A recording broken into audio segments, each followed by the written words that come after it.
Hello everyone, welcome to knowledge mall. तो आज के डेली करंट अफेयर्स की सीरीज में हम लोग देखेंगे 8 जनवरी 2023 के करंट अफेयर्स को।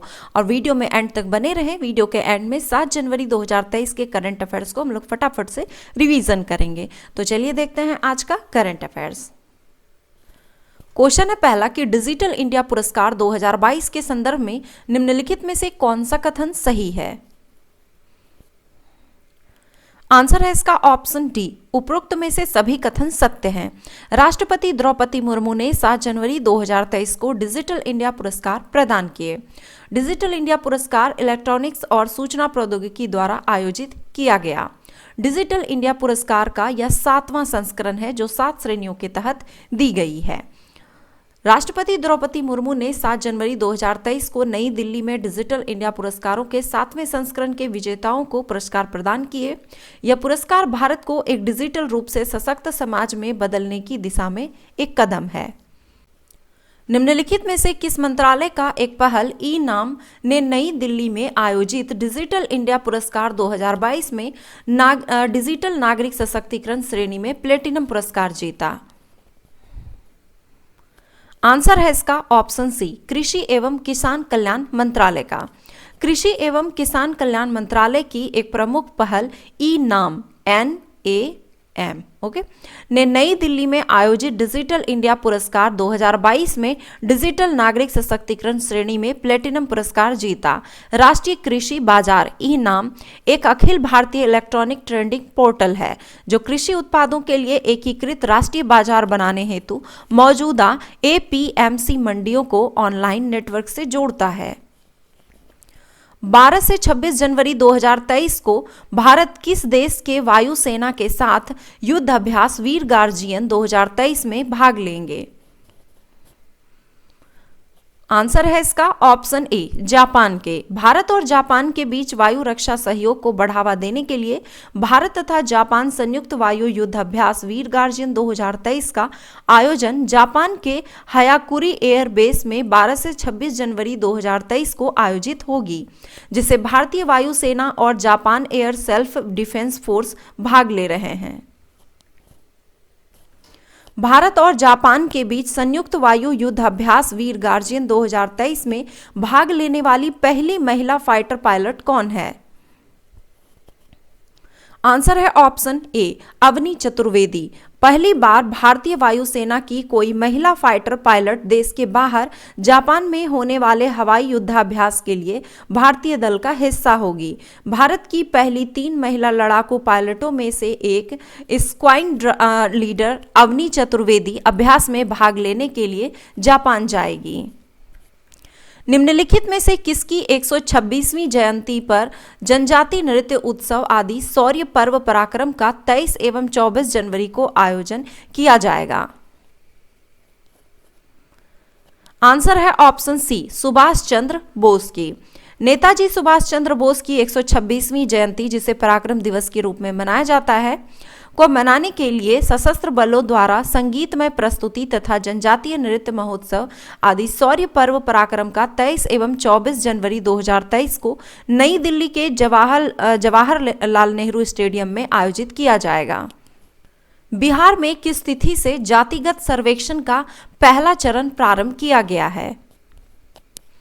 आंसर है ऑप्शन सी, 7 जनवरी 2023 से। बिहार में 7 जनवरी 2023 से जातिगत सर्वेक्षण शुरू हो गया है। मुख्यमंत्री नीतीश कुमार ने स्पष्ट किया है कि सर्वेक्षण के पहले चरण में प्रत्येक परिवार की आर्थिक स्थिति के साथ केवल जाति संबंधी आंकड़े जुटाए जाएंगे और उपजाति संबंधी आंकड़े नहीं लिए जाएंगे। उन्होंने कहा कि जनगणना कर्मी राज्य से बाहर रह रहे बिहार के लोगों से भी बातचीत करेंगे। सर्वेक्षण में प्रत्येक परिवार की आर्थिक स्थिति का विधिवत उल्लेख किया जाएगा। भारत में पर्यटकों के लिए बनाया गया दुनिया का सबसे लंबा लग्जरी रिवर क्रूज को क्या नाम दिया गया है। आंसर है ऑप्शन ए, गंगा विलास। उत्तर प्रदेश के वाराणसी से बांग्लादेश होते हुए असम के डिब्रूगढ़ तक दुनिया की सबसे लंबी लग्जरी रिवर क्रूज गंगा विलास विदेशी पर्यटकों के लिए बनाया गया है। भारत और बांग्लादेश की नदियों से गुजरते हुए यह क्रूज 50 दिनों में 3200 किलोमीटर की दूरी तय करेगा। प्रधानमंत्री नरेंद्र मोदी 13 जनवरी 2023 को इसे हरी झंडी दिखाकर रवाना करेंगे। इस दौरान क्रूज भारत और बांग्लादेश की 27 नदियों से होकर गुजरेगा, जिसमें कि गंगा, भागीरथी, हुगली, ब्रह्मपुत्र और वेस्ट कोस्ट नहर आदि शामिल हैं। चर्चे में रहा कंगला नोंगपोक थोंग किस राज्य का एक प्रमुख भ्रमण और संस्कृति स्थल है? आंसर है ऑप्शन सी, मणिपुर के। कंगला नोंगपोक थोंग यह मणिपुर में इम्फाल नदी के पूर्वी तट पर भ्रमण और संस्कृति उत्सवों का स्थान है। प्रधानमंत्री नरेंद्र मोदी ने कांगला नोंगपोक थोंग खुलने पर राज्य के लोगों को बधाई दी है। कांगला का पूर्वी द्वार मणिपुर के लोगों के लिए शांति, समृद्धि और प्रसन्नता का पथ माना जाता है।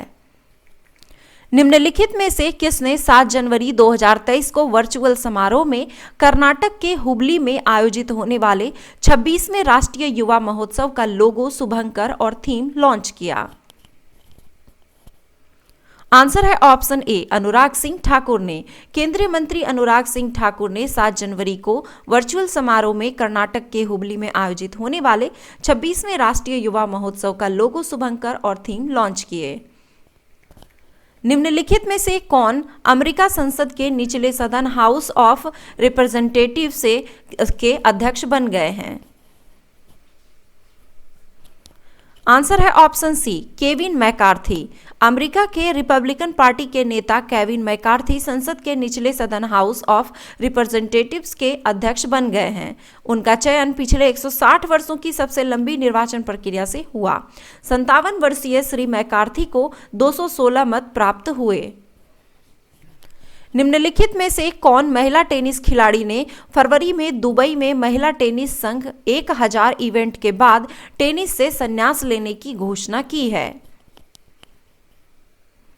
आंसर है ऑप्शन बी, सानिया मिर्जा। सानिया मिर्जा ने फरवरी में दुबई में महिला टेनिस संघ 1000 इवेंट के बाद पेशेवर टेनिस से संन्यास की पुष्टि की है।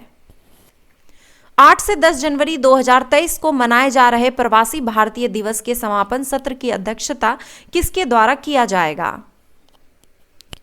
आंसर है ऑप्शन बी, राष्ट्रपति द्रौपदी मुर्मू के द्वारा। 7वां प्रवासी भारतीय दिवस सम्मेलन 8 से 10 जनवरी 2023 इंदौर में आरंभ होगा, जिसकी थीम प्रवासी अमृतकाल में भारत की प्रगति के लिए विश्वसनीय भागीदार है।